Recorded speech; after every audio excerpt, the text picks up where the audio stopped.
Mr. Ambassador, dear journalists, and of course the Boeing team here in Finland. Welcome to the media day of the HX Challenge. Fifth system to be tested here in Pirkkala is Super Hornet and Growler. My name is Joni Malkamäki. I'm the communications manager of the Finnish Air Force. All 5 media events are constructed in the same way. After a brief introduction by the Finnish Air Force, we give floor to the visiting candidate. The event will last around 2 hours, including a static display outside this building. Again, the Finnish Air Force will not comment on the qualities of the candidates. Usually we have expressed the wish that candidates would not comment the content of the HX offer or detailed schedule of HX Challenge military capability evaluation. Tervetuloa Pirkkalaan. Mediatilaisuus kestää tuttuun tapaan pari tuntia tukikohdan sisällä siten, että tarjoaja päättää itse, miten tuotteen teille esittelee. Ilma-oven osuus kuitenkin avaa tämänkin tilaisuuden. Ja aloitamme Satakunnan lennoston komentaja Eversti Heikkisen puheenvuorolla, jonka jälkeen HX-hankkeen johtaja Eversti Keränen pitää lyhyen briefin ja tämän jälkeen kandidaatin edustajat pääsevät ääneen. Kuten aiemmissakin mediapäivissä tulee kaiken edustuksen tiedon olla julkista. Kuvaaminen on sallittua tässä tilassa sekä ulkona merkityllä alueella. HX-hanke ei kommentoi kandidaattikohtaisia tietoja tai ominaisuuksia ja vastaavasti olemme pyytäneet, että kandidaatin edustajat eivät kommentoi challenge yksityiskohtaista aikataulua tai sisältöä tai heidän omaa HX-tarjoilua. Once again, welcome to this media day. And now, Colonel Keränen ja Heikkinen, olkaa hyvä. Kiitoksia. Herra suurlähettiläs, hyvät naiset ja herrat, olen Eversti Aki Heikkinen ja Satakunnan lennoston komentaja sekä HX-testitapahtuman johtaja. Tervetuloa viimeiseen HX Challenge-testitapahtuman lehdistötilaisuuteen. Ja Challenge tosiaan on nyt loppusuoralla. Seuraavaksi testivuorossa Boeing FA-18, EF Super Hornet ja G-malli Growler. Olemme nyt lentäneet noin 30 testiohjelman mukaista lentokierrosta ja niihin on osallistunut itse testattavien lisäksi useita ilmavoimien koneita sekä täältä Pirkkalasta että muualta Etelä-Suomesta. Lisäksi mukana on ollut kalustoa, kuten ilmatorjuntaa ja sota-aluksia muista puolustushaaroista. Jo yksi lennetystä lentokierroksista ja testikierroksista on mittava ponnistus, vaikka mukaan ei edes laskettaisi kaikkia valmistautumista, jota on tehty edeltävien kuukausien aikana. Jokaisen lentokierroksen on nimetty joukko evaluoijia, joiden tyypillinen työpäivä alkaa aamulla kyseessä olevan lennon testien briefauksella, etenee iltapäivällä itse lennon suorituksella ja päättyy illalla testitulosten läpikäymisellä. Teemme jokaisessa lentokierroksessa 10 testipisteitä ja keräämme jokaisesta niistä taulukkokaupalla dataa. Yhden kierroksen välitön läpivienti kestää vähintään 12 tuntia, puhumattakaan myöhemmin keväällä tehtävästä analyysivaiheesta. Koelentäjien ja koelentoinsinöörien työn rinnalla Satakunnan lennosto johtaa testeihin osallistuvia joukkoja muissa tukikohdissa sekä muilla testipaikkakunnilla. Yhteensä testikenttää operoi noin 200 henkilöä puolustusvoimista. Tänään aloitetaan jo rutinoituneesti Super Hornetin testaaminen ja toivotan Boeingin tiimin tervetulleeksi Challengeen. Your Excellency, ladies and gentlemen, I'm Colonel Aki Heikkinen, Commander of Satakunta Air Command and also Commander of this HX Challenge test event. Welcome to the last press conference of HX Challenge, and next candidate to take the challenge is the Boeing FA-18E and F Super Hornet and also G Growler. So far, we have executed almost 30 test missions or test waves. Multiple Finnish Air Force aircraft launches from Pirkkala and from elsewhere in Finland to support these test waves. Together with the Air Force units, both Army and Finnish Navy operates various platforms like ground-based air defense and naval vessels to support these test missions.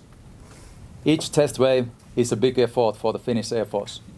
It takes at least 12 hours for our test pilots and engineers to carry out a single test wave, not to mention the time required for the data analysis later on. While our test crews work with the candidate here in Pirkkala, there is a whole bunch of soldiers supporting and operating the test field equipment elsewhere in the southern Finland. The total strength of this group is close to 200 persons. Today, with this setting, we are ready to start the testing of Super Hornet. Team Boeing, welcome to the challenge. And now I will hand over to HX Program Director, Colonel Juha-Pekka Keränen. Thank you.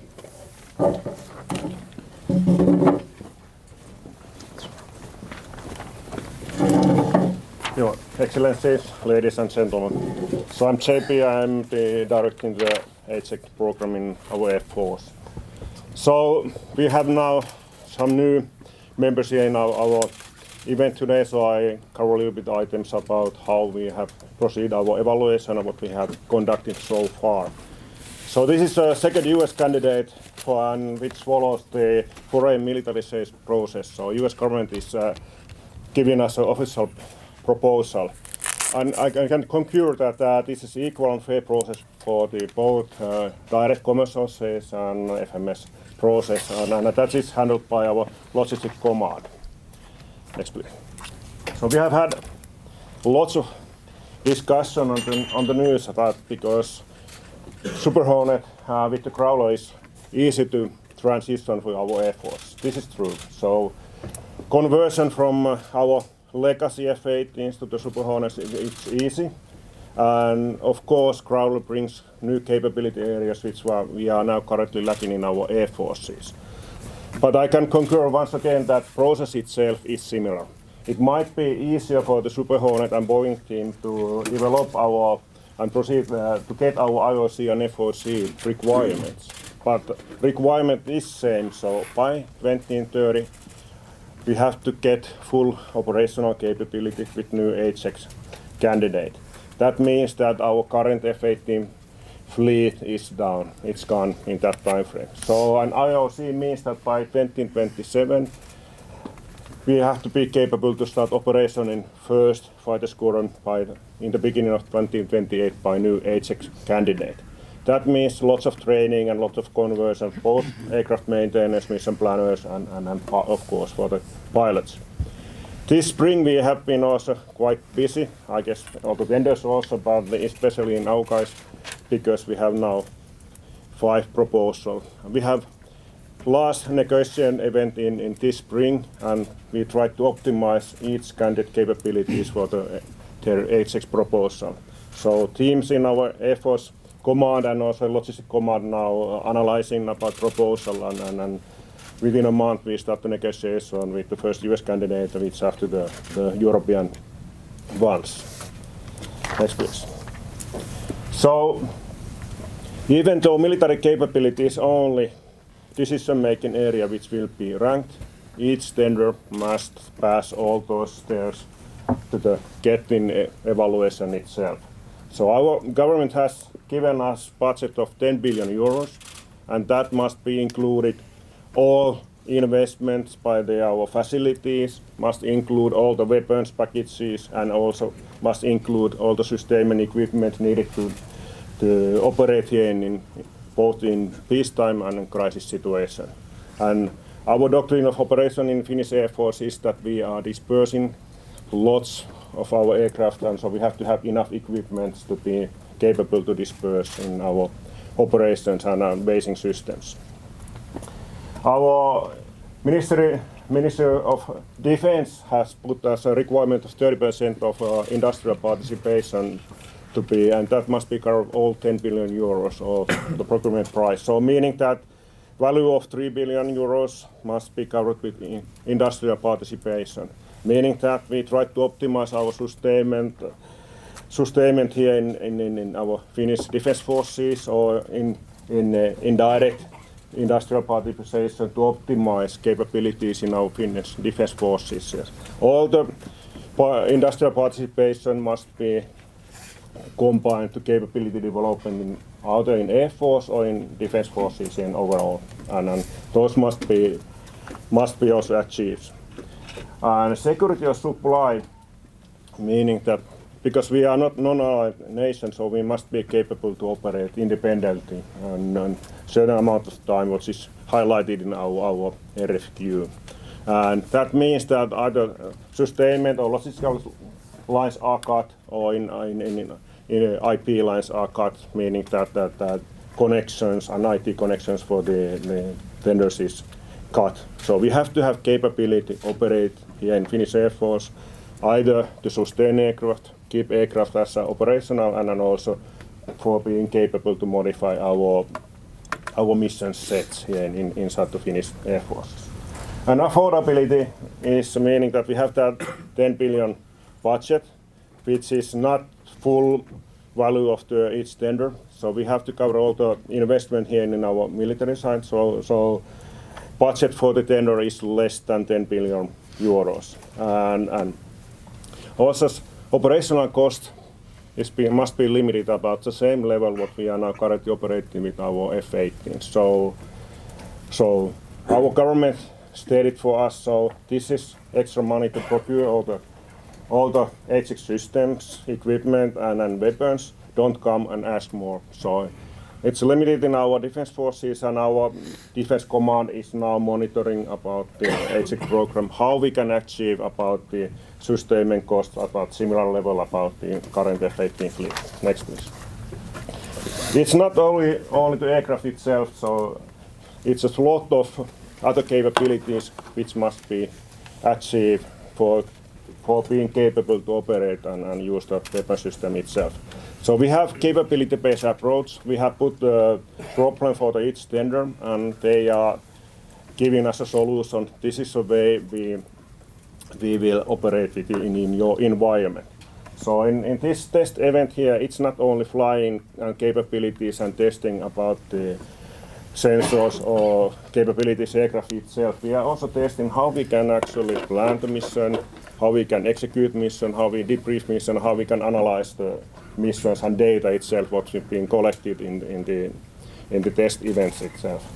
We have to have lots of capabilities, not in the only logistical side, but also in training and research and development side and mission modification side to be capable to actually develop capabilities, develop tactics here in our Finnish defense forces, and meaning that we have to have some kind of simulation tool, either constructive or in virtual simulators in Finnish defense forces. Next, please. So our defense command has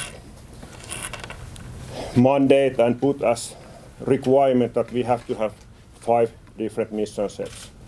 Counter air is most critical ones because every time you are going to airborne, you are facing about hostile fighters or ground-based air defenses, and that's only critical requirement in our 5 mission sets.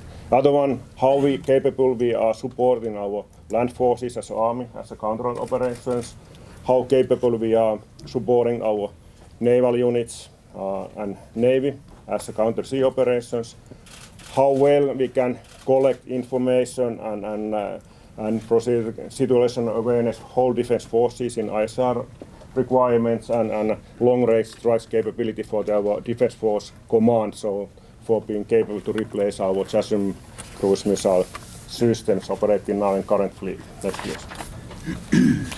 So we are now in bottom of this picture, so we are here as validating and verifying information received from our proposal. So now in these test points, events, they have been built up together with each tender. Now with the Boeing and US Navy has picked up. Okay, these test points are valid for the concept of operations about Super Hornet and Growler, how they operate and how they are offering the proposal for our air forces. So, like if they are stating that the radar is capable to detect targets like 100 kilometers, so we are testing that is that true?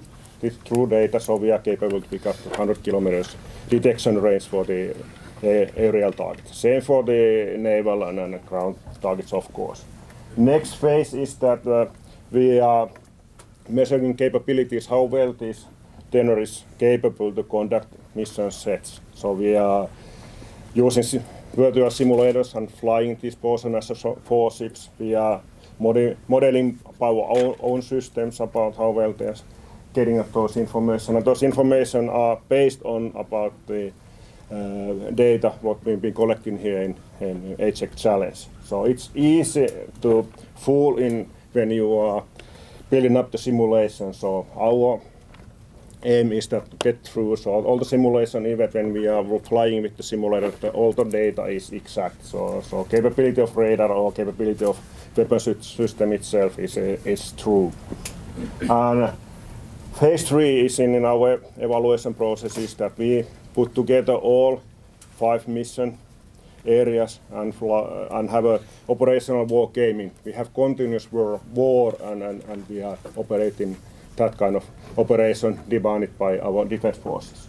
We have agile combat support. That is 6 scenarios what we've been evaluating, and that's requirement for our air forces. And we are testing that the system and platform itself is capable to disperse and use in dispersed operation in our defense forces. And finally, those be put together capabilities in here and also future growth potential that we can actually be sure that aircraft and platform and capability itself is capable to operate here in Finnish environment at least of 30 years. Next, please. So this is an example of a vehicle like Colonel Heikkinen already mentioned. So each tender has same amount of possibilities to show about the capabilities.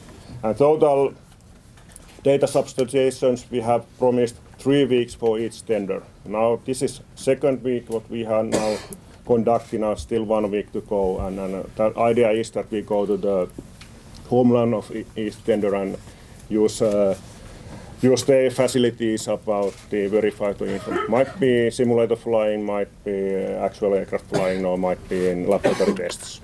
So any question from me so far? Okay, thank you.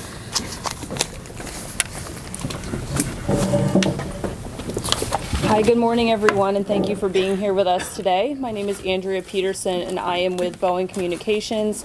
With me today from our communications team, I have Justin Gibson over here, and then we also have our Blick team in the room as well, back over there. So today we have got a robust schedule for you all. You also have the printout in your packets as well that you guys can reference.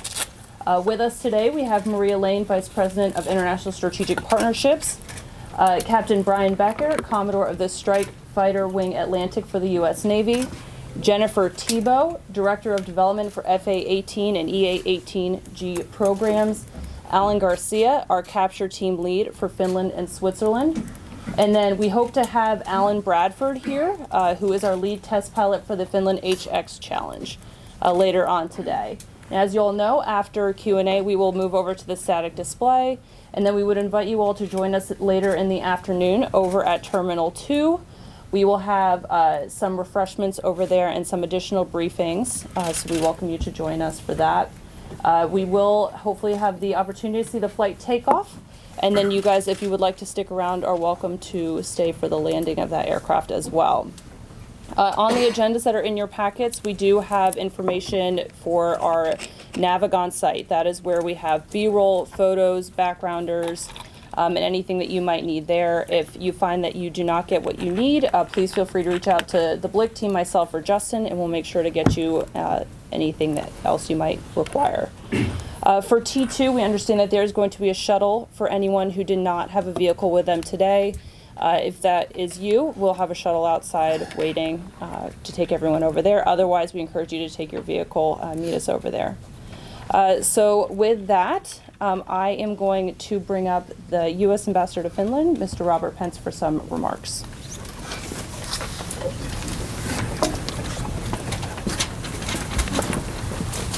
Thank you, Andrea, and the ladies and gentlemen of the armed forces of this beautiful Republic of Finland. And yes, I do love saying Republic of Finland because this is a republic. Can everybody hear me back there?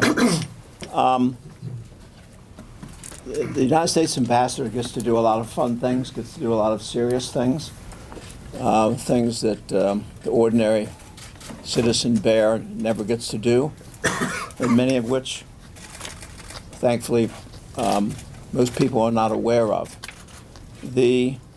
Among the things that an ambassador gets to do is to have very special moments like this morning.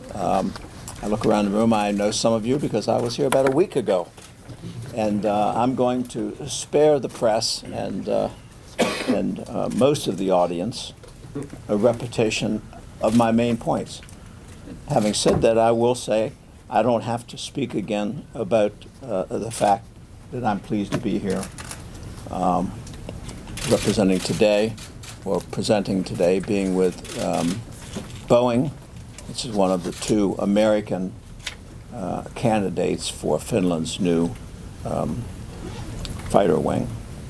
I don't have to express again the gratitude that the United States of America has for Finland, for the seriousness with which you take your national security. And I'll depart again already from my prepared notes to say two things about the Finnish government. One, I would say 3 times in the last 2 months I've been with your President Sauli Niinistö when he has addressed a recent survey that indicates, I have no doubt it's true, that the high 60%, 67, 68% of the respondents, Finnish respondents, have indicated their willingness to fight for their country. In the next sentence, he always says, and at the other end of the survey, 18 or 19% of the Germany, he says Germany, so I'll say Germany today. 18 or 9%, 18 or 19% of the Germans are willing to fight for their country.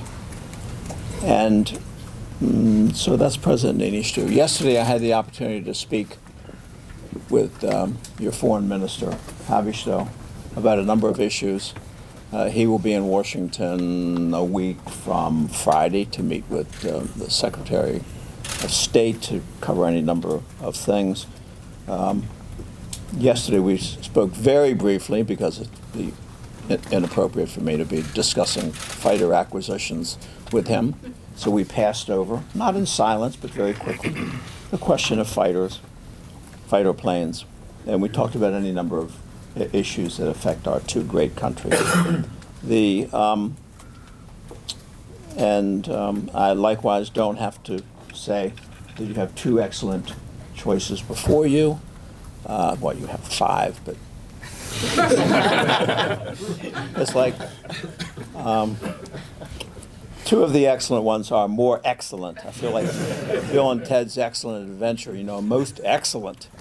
Now I'm really going too far. I was trying to be brief about my remarks.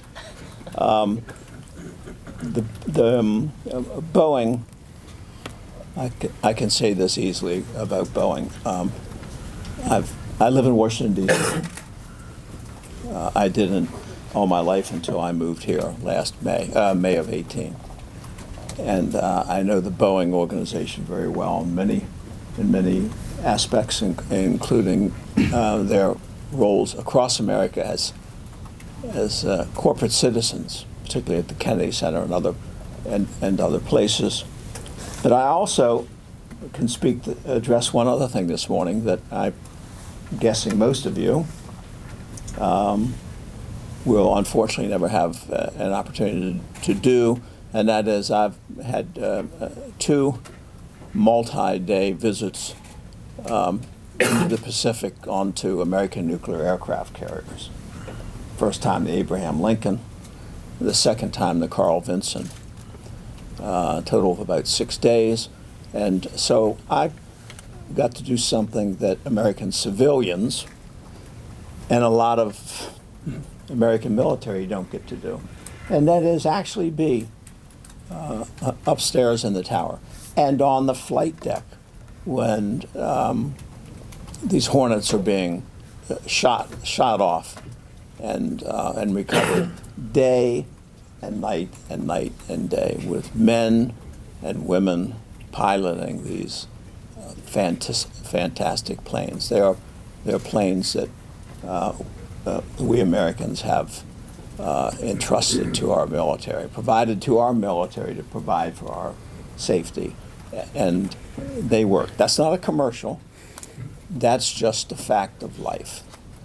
And you have your own experiences, so my comments are not intended to be redundant, but to say you have two candidates before you that the American government and people have produced and are producing the very best two that we can produce to protect our shores and the people who live in our country.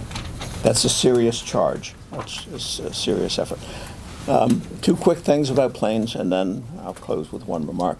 I mentioned last time I was here, and I'll go back to my notes, about our long history going back more than 80 years to April of 1939, when Finland requested and the United States provided a fleet of 44 Buffalo Brewster fighter planes. I said the last time I was here that part of the net result of that exchange was more than 30 Finnish aces. I think actually I knew them, but I didn't want to dwell on it too much. I think there were actually 36, and aces, you know, is 5 or more planes shot down. So it was a staggering number. I asked my team today, I said, you got to give me something else about an American fighter plane in Finland, because I have to have something new every time, get paid for novelty, especially when my people provide the novelty. And that is the Curtiss P-40, which, for those of you who don't know, in its full color, a flying tiger, which gained international renown right before I was born in the 40s in World War II. And then, anybody know why I'm going to mention, besides the military here, anybody know why I'm going to mention a Curtiss P-40? Going once, going twice, going 3 times. In 1943, a Curtiss P-40, which had been provided to Russia, landed on a lake. And the Finns duly took possession of it, tore it down, built it back up, learned a lot of things about the aircraft design and engineering. So I like that little tidbit. It did not see action during the war, but it existed for many, many years. I wish we had another one, or that there were one in the museum. And I'll close, if I may have one more minute. I'll take it even if I can't. Because I said it the first time when I met President Niinistö in May of 18, and I've said it in a number of other places, and I've mentioned the long-standing cooperation between our two nations. And in fact, when I went before the Senate, I'd done some research, and I'd found, because I looked for it, that there were 1, 2, 3, 4, 5 men who had come to the United States from Finland, aka Russia at the time of a couple of them, that they were born and enlisted in the armed forces of the United States, and who subsequently received the Medal of Honor. And many more joined the military, but 5 received the Medal of Honor, 3 for the Spanish-American War, 1 for the Boxer Rebellion in China, and 1 for service during World War I. None of them died in action, but if we were all outside, you all don't have to turn around, and we were looking at one of the most hallowed places in America, the tomb of the unknown soldier in Arlington National Cemetery. If we looked at the tomb and then we looked down the hill and to the left, we would see a marker, and the marker is for John Eaglet, who was one of the 5 Finns who received the Medal of Honor for service to America. He for the Spanish-American War. He died subsequently in action at sea, not in a wartime action, but in fact in 1914. But what I've not said whenever I brought them up before, and I apologize for multiple omissions to do this, but I know with press here today, I'm not going to fail to do it today. The five: John Eaglet, Johannes Anderson, Nicholas Eriksson, Axel Sundquist, and Axel Westermark. They are the five who received the Medal of Honor, which is our nation's highest military award. So, to all you Finns, thank you for sending such people to my country of my birth. And I look forward, I've got a little bit of time left here, in Finland to continued cooperation today, tomorrow, next Friday in Washington with your foreign minister, and the hereafter. So thank you for having me. Thank you for years of friendship with the United States of America. And my wife and I are extremely happy to be here. Thank you. Good morning.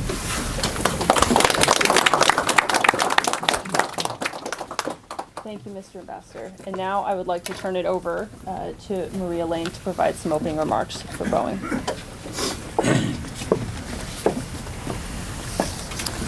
Hyvää huomenta.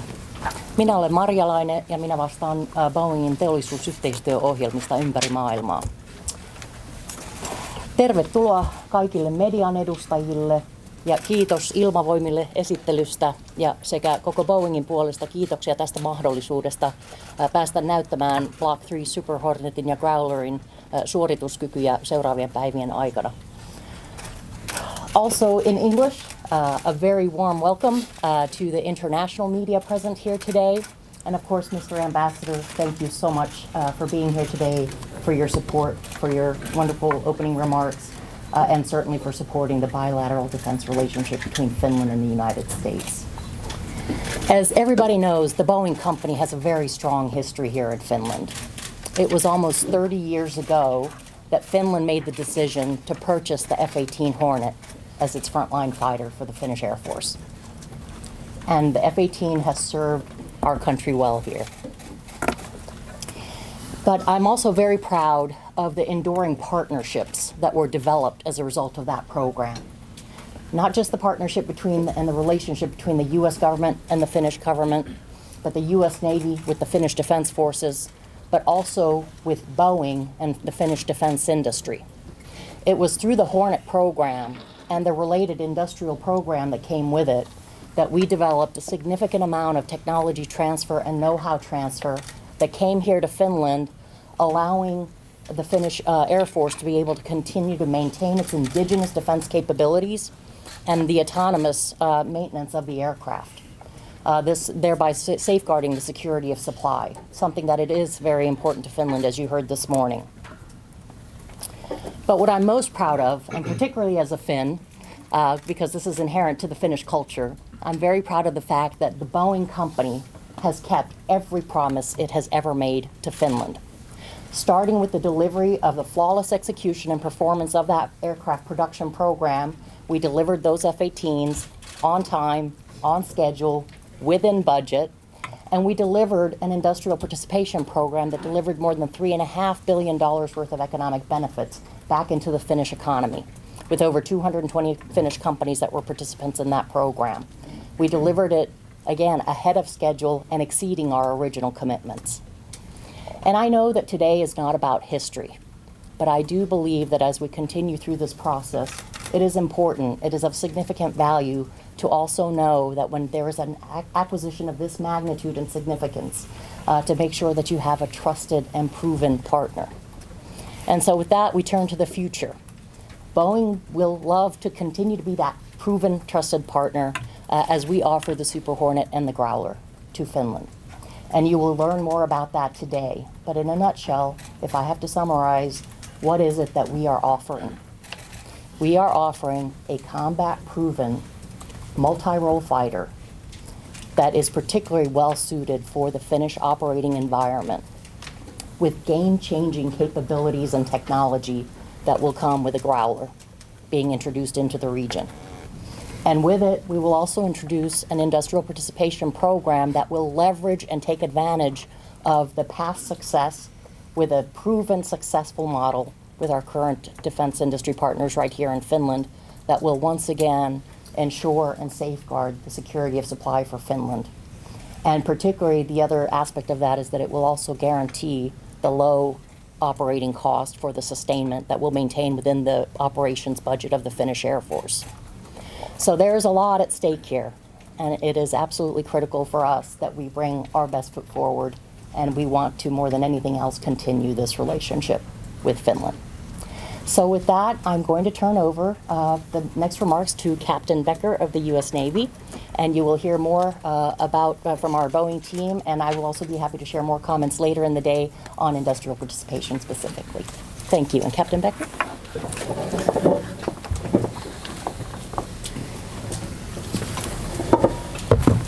Good morning, Ambassador, media.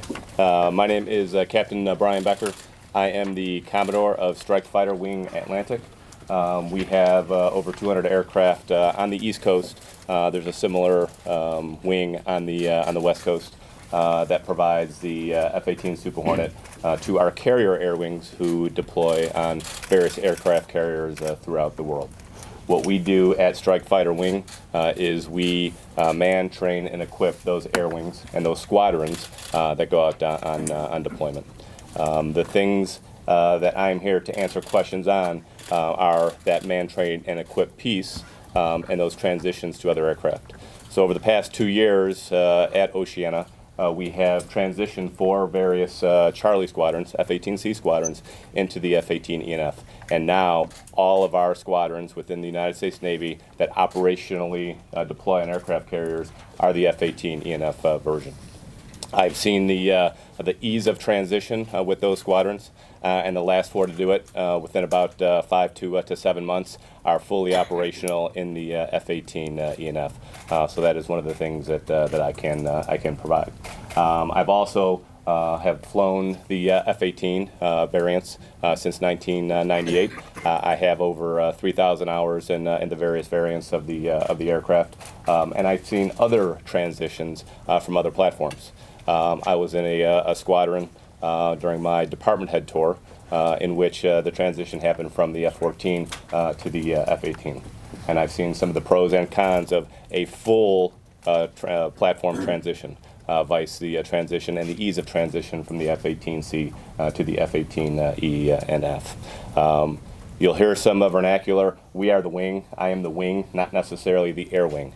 All right, the air wing is the Navy captain who brings out 8 squadrons to an aircraft carrier. That includes 40 plus F-18s, and like I said, now they're all the E and F variant, and then 6 to 8 growlers, F-18Gs out to the fleet to go project power throughout the world. All right, I know there are harsh conditions here. There are very harsh conditions on the aircraft carrier. You know, that chance to get to be on an aircraft carrier, you really do see the amount of power that projects, and the F-18 is right in the middle of that power. I'm sure you've got to stand right near the foul line, seeing those aircraft come down, 750 feet per minute rate of descent, landing right there, stopping, within a couple hundred feet. That puts a lot of strain on the aircraft. But the F-18 is there to handle that strain, and it's combat proven over various battles since the start of the F-18 many years ago. So that is kind of the equip portion of what I do. I also see the personnel side, the manning piece. And part of my charter is to make sure that our maintainers are qualified to fix the jets in the most efficient way, to keep those aircraft throughout a long lifespan. And through the service life modification, we're seeing that we're going to be using these Super Hornets for a long time. And they're going to be a part of American strategy for the next 2 decades plus. So making sure that our maintainers can very easily transition from other platforms, specifically to see to that, it's a really easy transition. We're talking about 90% of similarities between there, which is really what's kind of required if you're going to transition that squadron within about 6 months. So we make sure that the manning piece is there, and then the training piece.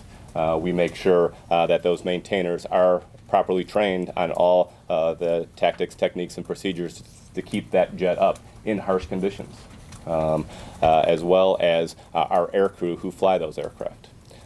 Tactics are ever evolving. Right, the technological advances, that have been here since the F-18 was first put out to the fleet, have been, very large, and they're only getting exponentially faster.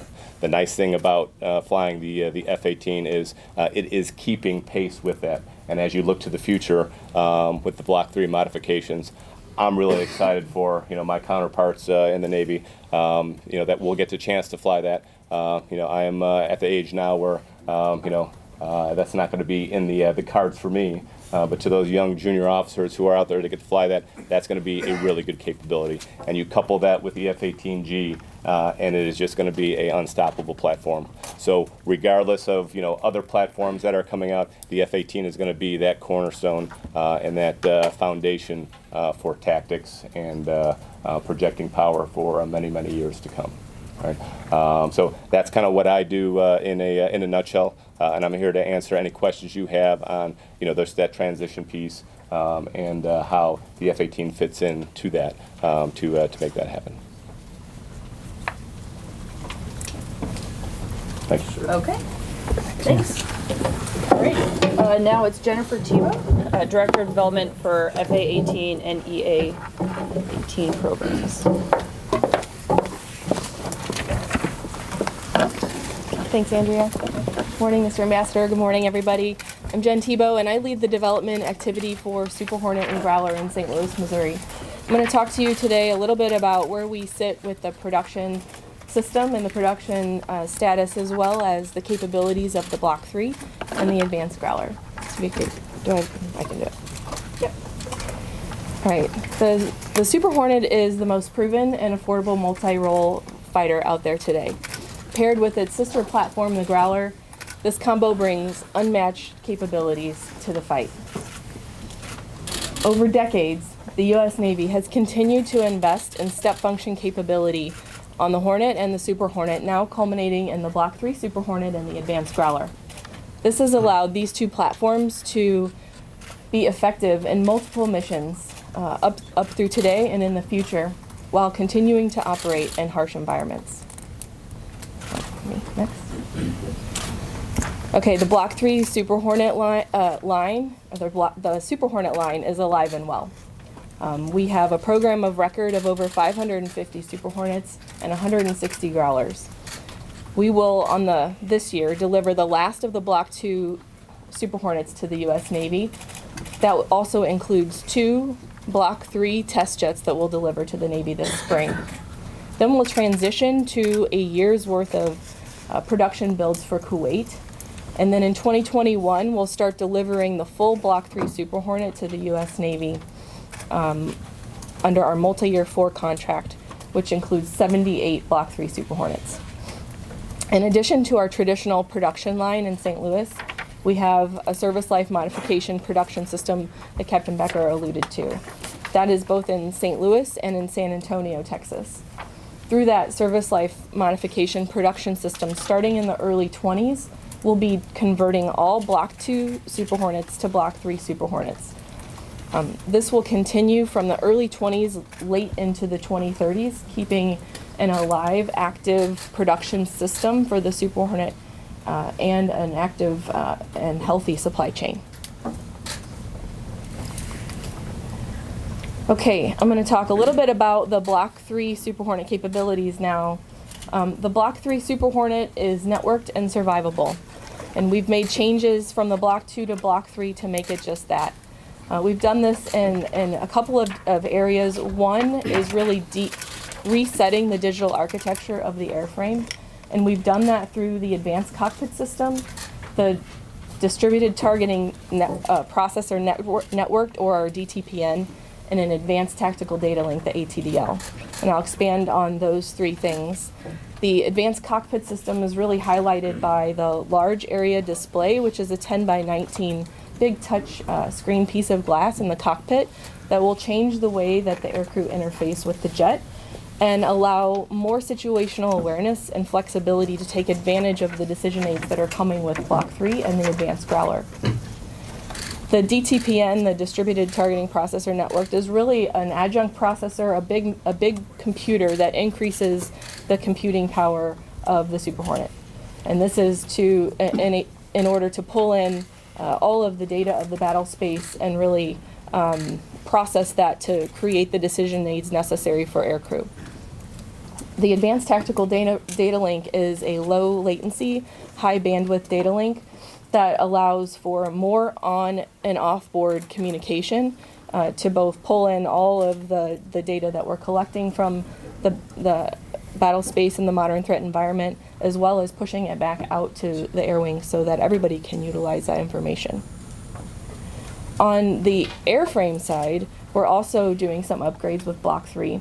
We're changing it from a 6,000 hour service life to a 10,000 hour service life. We'll do that right off of the production line, and that's really the point of the service life modification line that I talked about earlier. So that increases the service life of the jet and at the same time reduces overall life cycle costs. In addition, we're adding conformal fuel tanks. We're putting those on the top of the airplane on the leading edge extension, and it's really a low drag way to add 3,500 pounds of gas, allowing the Super Hornet to fly further, fly longer, and potentially faster depending on what loadouts that you carry. A program of record of its own is the ERST, and although it's not particularly part of Block 3, it is critical to the Block 3 capability, and it provides that long-range passive targeting in a high-threat environment, and its counter-stealth capability because it operates in the IR spectrum and ERST infrared search and track. All of these capabilities are well underway in development. The Block 3 test jets that we'll deliver to the Navy this spring include all of that digital reset of the architecture that I talked about at the beginning. So the Navy will be getting all of that this spring. We flew the advanced cockpit system already last year and continue to fly it into this year for testing. And last year we also flew conformal fuel tank prototypes as part of the risk reduction as that design effort continues. Okay, I think we'll go to the next chart, which is me still. Sorry, I keep forgetting that. All right, so common tactical picture. This is really important to the Super Hornet Block 3 and the Advanced Growler. This is what resetting that digital architecture really does for us. And this is about enabling long-range targeting in a really complex and high-dense threat environment. So to break it down, the Advanced Tactical Data Link will bring in all of that information. The adjunct processor, the DTPN, will churn through that data and really turn that data into knowledge for the aircrew to reduce targeting timelines, decision aid timelines, as well as increase situational awareness of the battle space. That is what all of these things bring to the warfighter.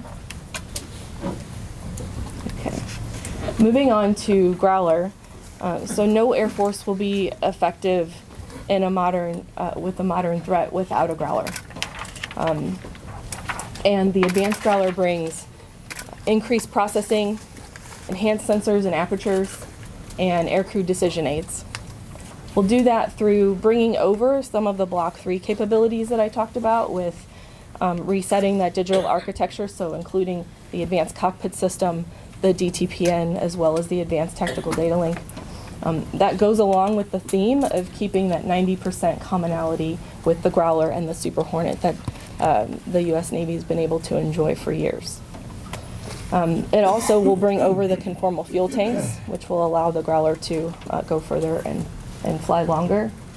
And then it includes, increased advanced jammers and advanced apertures and sensors.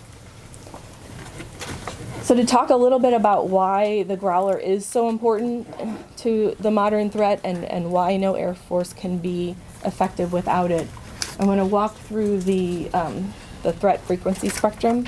So the rainbow there is really the RF threat frequency spectrum with KU band at the top, in the red and VHF in purple down at the bottom. And then it breaks up the buckets of fire control at the top and early warning at the bottom. And this is really the electromagnetic spectrum that we see out there today. The band that you see going across is really what aircraft that are optimized for stealth, that's really where they operate and where they can be the most effective. So without a Growler, we're missing the electromagnetic spectrum of everything else that you see there. And stealth aircraft can really only be effective in that band. The modern threat is getting smarter today about where we've traditionally operated, and that's why it's so important to bring the Growler and the advanced Growler to the fight. It brings in not only the jamming techniques to protect the assets that are going in, but it also brings the information and the decision aids needed to inform that entire kill chain and also help close the kill chain of the entire air wing. Boeing is uniquely positioned in this competitive space to provide this Growler capability to Finland. And that's all I have for the capability piece of the brief. Look forward to answering your questions. Okay.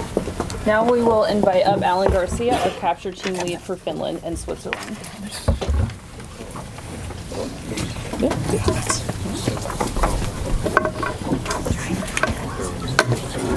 Hi, good morning, everybody. Ambassador, thank you for being here. My name is Alan Garcia. I am the Boeing capture team lead for the Finland and Switzerland fighter campaigns. A little bit of background about myself. I'm a former naval aviator, having flown multiple platforms within the Navy to include the F-18. I've had about a little over 2,000 hours of flying time. That includes about 75 combat missions and a little over 450 carrier landings, over 100 of which were at the night time.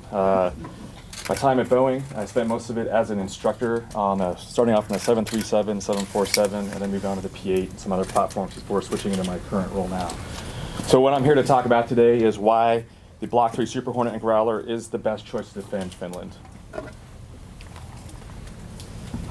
All right, as most of you are aware, and has been previously mentioned, the USN Boeing team has really enjoyed a 25-plus-year history relationship with the Finnish Air Force. With dealing with the classic Hornet. During that time, that relationship has really helped us better understand the concept of operations that Finland conducts, and to include the security supply requirements and how we can meet those requirements. And that's why we feel that our offering is truly the best fit for Finland. It is, as was mentioned, the Super Hornet is the most the most capable, combat-proven multi-role fighter out there. It was designed from the start to be that multi-role platform to address the full spectrum offensive and defensive missions in the highest threat environments. As Jen mentioned, with the open architecture that's going into the Block 3 Super Hornet, the ability for rapid capability integration and its robust capability insertion plan will keep that Super Hornet in the fight to be able to address those future threats and in the fight for decades to come. And to allow it to operate in the multi-domain operations.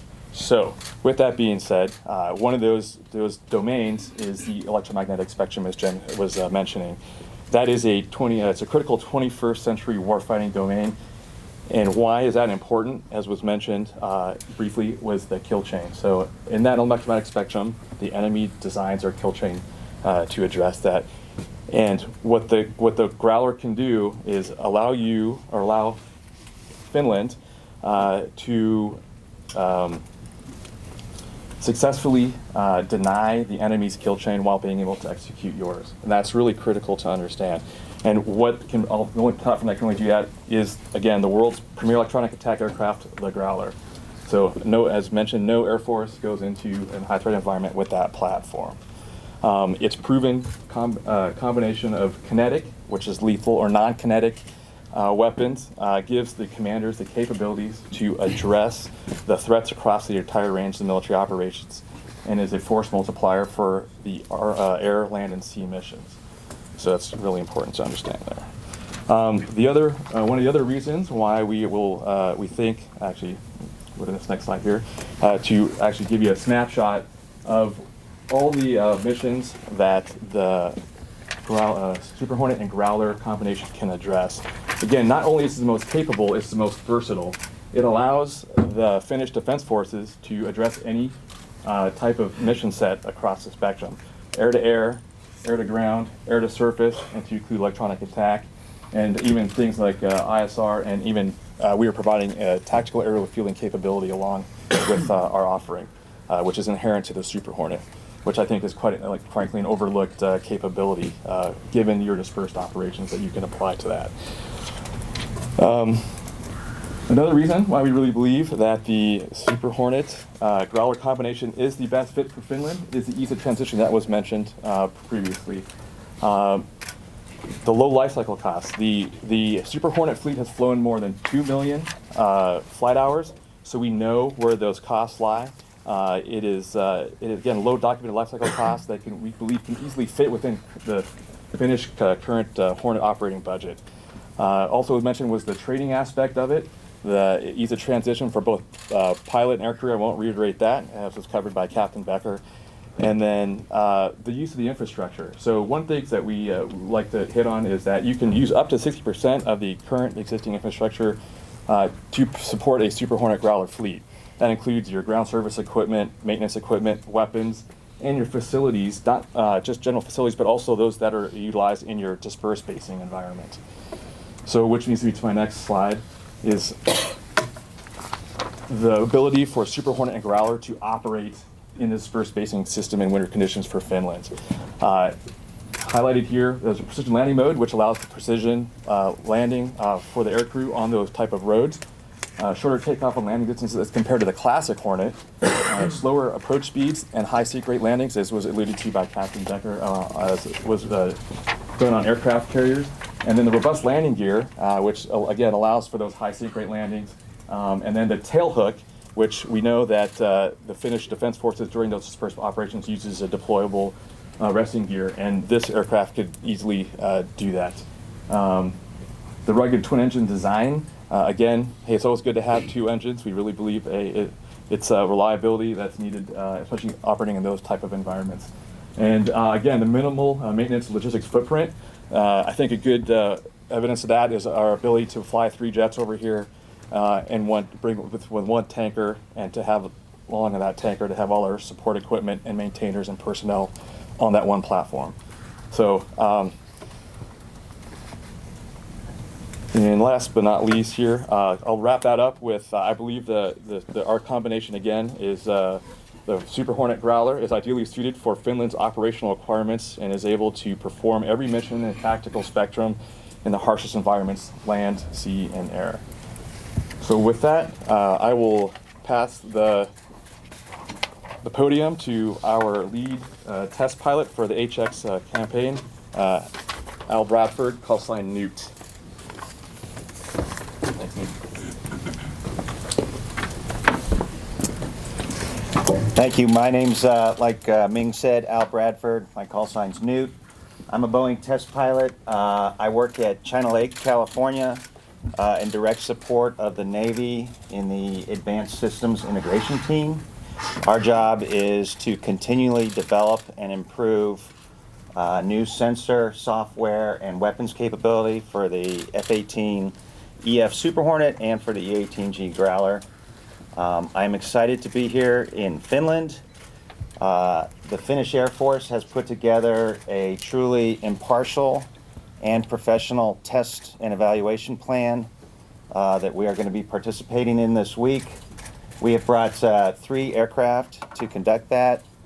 The single-seat F-18E, the 2-seat F-18F, and a 2-seat E-18G Growler, as was probably mentioned. During the evaluation, we have 6 test events. Our plan is to launch 2 airplanes on each test event. The primary test aircraft will be the F-18F. That will be flown by a Finnish Air Force pilot with a U.S. pilot as an observer and really a person to answer questions in the back seat. The secondary or support aircraft for the air-to-air test missions will be the F-18E, which is configured with the infrared search and track pod. So that will be used as a support aircraft during mostly the air-to-air missions. During the air-to-ground test missions, the secondary aircraft will be the E-18G Growler, and that will be flown by a U.S. crew as well. We are, like I said, excited, and we appreciate what the Finnish Air Force has put together, truly representing a world-class, top-of-the-line test and evaluation program. The test points themselves will allow the Finnish Air Force to impartially get a quantitative and a qualitative look at the Super Hornet and Growler, both so that they can compare the effectiveness and suitability to the other contenders, but also so they can validate what we have responded in our proposal, so they can validate that what we have given them for information in our proposal is true or not. So it'll give them an opportunity to take a quantitative, impartial look at our proposal and not rely on hype like some other programs may have. So we truly appreciate that opportunity, and just like to say thank you. I'm excited for the chance to fly here in Finland and see the airplanes perform. Thank you. Great. Thanks, Alan. All right, Alan is off to get prepped for some flights later today, so thank you, Alan, for being with us. So with that, we are going to open it up for Q&A. We're going to have about 10 minutes for that, so that way we can get you all out to the static display and have enough time there. If you don't get your question answered here, again, we will have time over at the T2 airport as well as obviously out by the static display. So we encourage you guys to join us there. And if we could limit each person to one question to make sure most people get their questions, then that would be great. Sir. Yes, ma'am. My name is Tapani Koivunen. I'm here for Finnish taxpayers. But also I'm a volunteer in national defense. So my question is on it's a technical question about global positioning system. I'm a pilot too, and I used to fly with old technology, but also transferred to GPS systems. Now, we also know that today, not only you, but most any suppliers are highly dependent on global positioning signal or similar. Let's assume that that signal is denied. What is the survivability, operational survivability of Hornet fleet in Finland?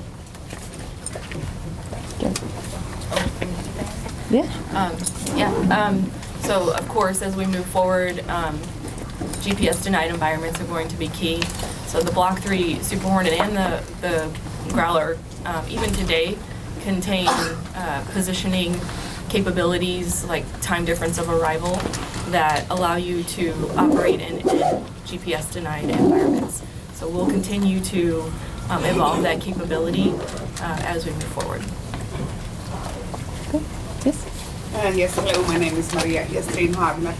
Last week we heard some news from the US about the US Navy and their budget proposal for 2021, and it said that the US Navy might stop buying the Super Hornet and wanted to put the money on developing the next generation fighter. So that sounds like a big question marks for us here in Finland. So how do you comment on those news? I know that any budgetary things right now are pre-decisional, and that's all just information as negotiations happen, other things happen, and I can't get into because I don't quite privy to the overall strategic plans for the future. What I do know is that the Navy has a plan to use the F-18E and F and G for the next 20 plus years, and that is an integral part of the Navy's ability to project power ashore. So you look at the future air wing, and there are a majority of F-18 squadrons on those carriers going ahead and deploying. It is the plan, and again, I've seen nothing other than it is going to be the foundation of your aircraft carrier moving forward for the next 20 plus years. And from a Boeing perspective, we understand that the planning still is occurring.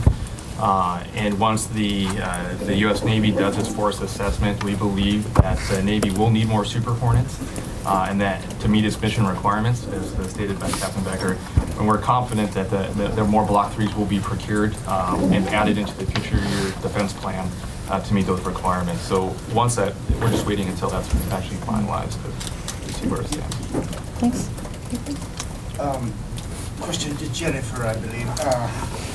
For the record, for how long can guarantee, or Boeing can guarantee, the development lifespan of the Super Hornet?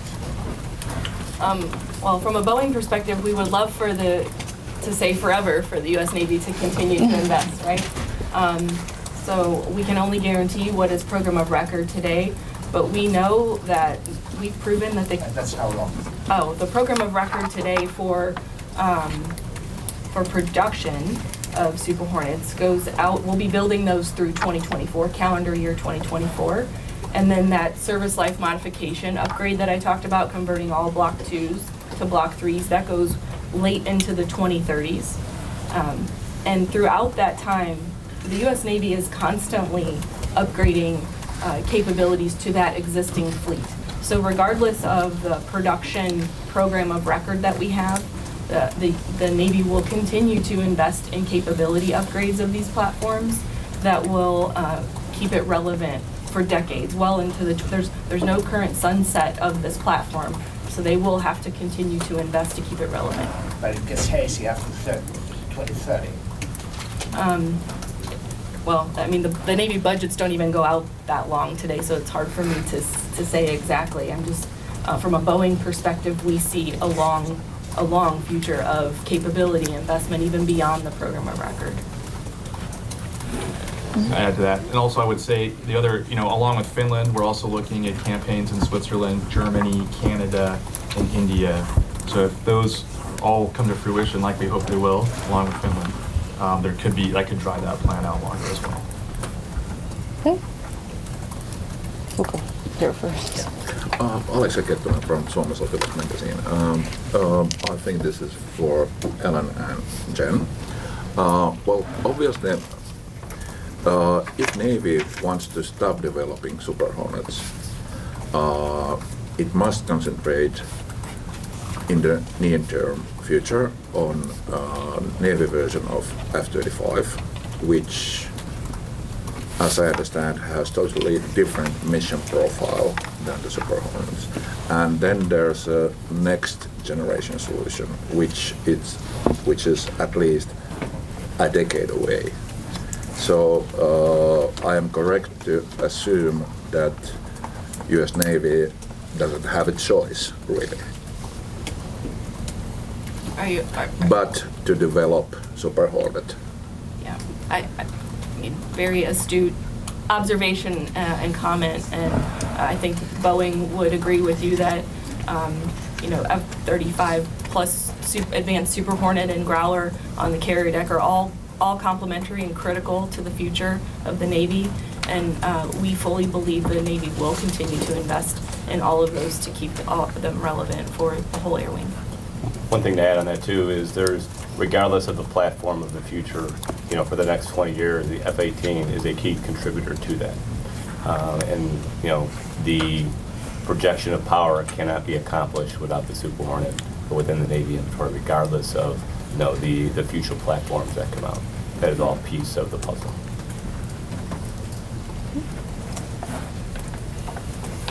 Yes, I have a question about beyond visual range systems. It seems like the current A missiles are getting short on their legs compared to international competition, and especially Europeans have come up with a very promising product, Meteor. If Finland would choose your product, could we integrate Meteor under the wings, or what are the options you have for that? So I'll take that question. So while we have I can't discuss the specifics of what we're offering, but what I can say is that there is an opportunity for an advanced air-to-air missile capability within our offering that will address that need. Any other questions? Everybody wants to get to the static display. Okay. So with that, we will wrap up and get moving out to the static display.